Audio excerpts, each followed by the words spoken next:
Hi అండి. నేను ఈ వీడియోలో జాహ్నవి, జాను ముద్దుగా పిలుచుకుంటారంట జాను అని ఆ పాప గురించి మాట్లాడదాం అనుకుంటున్నాను. వీడియోలోకెళ్ళే కంటే ముందే వాళ్ళ పేరెంట్స్ గురించి ట్రోల్ చేసే విధానం చాలా బాధ అనిపించింది ముందు. అంటే కావాలని ఎవరు చేయరు కదా!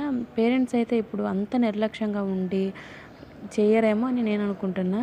మరి ఇంకా భగవంతుడికి తెలియాలి అంతా. అయితే కొంతమంది ఫీలింగ్స్ ఏమో బయటకొస్తే, కొంతమందేమో కొన్ని పెద్ద పెద్ద సిట్యుయేషన్స్ అప్పుడు లోపల బాధ ఉన్నా గూడా పైకి ధైర్యంగా కనిపిస్తారు. అటువంటి వాళ్ళని చూసి మనం అపార్థం చేసుకోవడం, అది చూసే వాళ్ళకి అలా కనిపించిద్ది గానీ, వాళ్ళకి ప్రేమ లేకుండా ఎలా ఉంటది?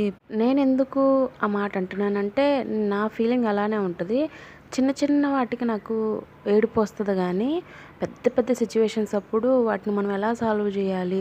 ఎలా ఈ సమస్య నుంచి బయటపడాలి? అనే ఆలోచన మెయిన్ వచ్చిద్ది నాకు. దాన్ని బట్టి అందరూ ఈ అమ్మాయికి బాధ లేదు అని నన్ను అలానే అనుకున్నారు. నేను నా లైఫ్‌లో జరిగిన ఒక పెద్ద సిట్యుయేషన్ జెప్తాను. మా అమ్మ అంటే నాకు ప్రాణం. ఎలా అంటే అసలు నేను ప్రతి నిమిషం మా అమ్మ గురించి ఆలోచించేదాన్ని. నేను జాబ్ చేసి మా అమ్మకి నేను హెల్ప్ చేయాలి, ఆమెకి ఇష్టమైనవి తీసుకొచ్చి ఉంచాలి, మంచిగా చూసుకోవాలి అని చెప్పానని నా 10th అయిపోయిన దగ్గర నుంచి మా అమ్మ గురించి ఆలోచించేదాన్ని ఎక్కువ. డిగ్రీ అయిపోయింది, మ్యారేజ్ అయింది. ఆ తర్వాత 1 ఇయర్‌కి మ్యారేజ్ అయిన 1 ఇయర్‌కే సడన్‌గా పెద్ద ఇష్యూ కూడా రాలేదు. మరి టైం అక్కడి వరకు ఉంచారు అని చెప్పని అంటారు కదా! కానీ అక్కడ నాకు తెలియకుండా మిస్టేక్ జరిగిందేమో నేను అనుకుంటాను. టైం కోసం అక్కడ ఏం జరిగిందంటే లోపల కామెర్లయినయి, హాస్పిటల్‌కి తీసుకెళ్ళాలి. రామా ఎళ్దాం అని చెప్పని అంటుంటే ఆమె రావట్ల. మొండి పట్టేసుకొని కూర్చుంది. అయితే ఆ టైం అప్పుడు ఒక 1 వీక్ తర్వాత లోపల కామెర్లయిపోయినాయి. మొత్తం బ్రెయిన్ డెడ్ అయిపోయింది.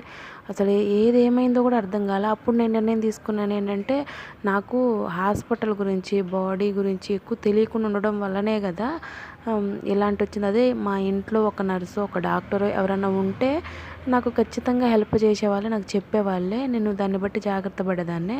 ఈ రకంగా ఉండేది కాదు అని చెప్పనని అప్పుడు నాకు పుట్టే వాళ్ళని ఎవరినైనా సరే నేను ఇట్లా చదివించాలి డాక్టర్‌ని అని చెప్పని అనుకున్నా. వాళ్ళకది ఇష్టమయ్యేటట్టు చేయాలనుకోని.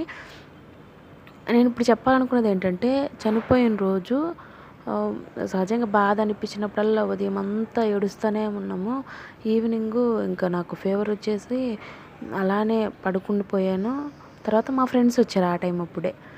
కాలేజీలో చదివే వాళ్ళు అందరూ మా అమ్మకి బాలేదు, మా అమ్మ ఇలా అయింది అని చెప్పని తెలిసినప్పుడు నా దగ్గరకు వచ్చారు చూడటానికి. వచ్చినప్పుడు నేనప్పుడు నార్మల్‌గానే ఉండి ఇడ్లీ తింటున్నా. అప్పుడు ఉండి బానే ఉంది కదా దివ్యకి ఏ బాధ లేదు అని చెప్పనని వాళ్ళు అనుకొని వెళ్ళారు. వెళ్ళిన తర్వాత కూడా తర్వాత దాన్ని అదే మాట మాట్లాడుతూ ఉంటే, ఏమండి నేను ఒక్కటే చెప్తున్నా, ఆ రోజు పడిన స్ట్రగులు నేను మినిమమ్ ఇప్పటి వరకు కూడా 2016లో మా అమ్మ లేరు. అప్పటి నుంచి ఇప్పటికి 10 ఇయర్స్ అవుతుంది. ఈ 10 ఇయర్స్ నాకు లేని లోటు ఎలా ఉందంటే తలుచుకొని బాధపడతానే ఉంటాను. కానీ ఆ బాధ లోపల ఉన్న బాధ ఎవరికీ తెలియదు కదా! అలా మాట్లాడతారు. మరి వీళ్ళది ఎలా ఉందో నాకు తెలియదు కానీ పాప దగ్గర కొంచెం నిర్లక్ష్యం ఉండబట్టే అలా వెళ్ళింది. ఏముందిలే ఉంటారు కదా అక్కడ అని చెప్పని అనుకుంటే, లైఫ్ ఏ టైం అప్పుడు ఏది జరిగిద్దో తెలీదు. మనకు భగవంతుడిచ్చిన పిల్లల్ని, పసిపిల్లలు కదా, వాళ్ళకేం తెలీదు. వాళ్ళకి కొంచెం వాళ్ళు మాటలొచ్చి వాళ్ళు చెప్పేంత వరకన్నా మనం కనిపెట్టుకొని ఉండాలి. కనిపెట్టుకొని అంటే దగ్గరుండి వాళ్ళ డాడీకి అప్పజెప్పి రావడము, లేకుంటే పాప ఎక్కడుంది అని చెప్పని చూడటము అనేవి చిన్న చిన్న మిస్టేక్స్ ఉన్నాయి. మిస్టేక్స్ అంటే మెయిన్ ఇంట్లో ఇప్పుడు మనం కరెక్ట్‌గా ఉండి వాళ్ళ నాన్న దగ్గర ఉందా, ఫోన్ ఉంటది. ఈ రోజుల్లో ఫోన్ లేనోళ్ళు ఎవరు? ఫోన్ చేసి పాప నీ దగ్గర ఉందా అని చెప్పని మాట్లాడినా అయిపోయేది. ఉంది అని చెప్పని అనుకుంటే మనం అన్ని టైంలు కరెక్ట్‌గా ఉండవు కదా! ఫైనల్‌గా అయితే పాప అయితే మిస్ అయింది. మరి ఇంతవరకు పాప ఆచూకీ లేదు. కానీ పాప అయితే సేఫ్‌గా ఉండాలి. చిన్న పాప కదా, ఏం తెలీదు. 2 ఇయర్స్ అంటే చిన్న పిల్లలకి ఏం తెలుస్తది. చాలా బాధ అనిపిస్తుంది. వాళ్ళకి బాధ ఉంటదండి. బాధ లేకుండా ఎలా ఉంటది? లైఫు అంటే ఏది ఏ టైం అప్పుడు ఎలా జరిగిద్దో తెలీదు. మా బాబుని చూస్తా ఉండగానే నా ఎదురే వాడు పడి మొత్తం కన్ను దగ్గర 7 కుట్లు పడి బ్లడ్ వచ్చేసింది. అవి మనం ఏం చేయలేము. పడతా దెబ్బలు. కానీ ఇలా ఒకళ్ళ దగ్గరికి ఒకళ్ళు వెళ్తున్నప్పుడు కొంచెం అలర్ట్‌గా ఉంటే బాగుండేదేమో అనుకున్నాము. కానీ పాపం వాళ్ళకి కూడా బాధ ఉంటుంది. అంత ట్రోల్స్ చేయకండి, బాధ లేదు కదా అని చెప్పానని. లోపల బాధ ఎవరికి తెలిసిద్దండి, ఎందుకు లేకుండా ఉంటుంది. 10 నెలలు కని పెంచి 2 సంవత్సరాల వరకు ఉన్న వాళ్ళైతే ఉంటుంది. పైన చూసేదాన్ని బట్టి మనం ఏం జడ్జిమెంట్ చేయలేము.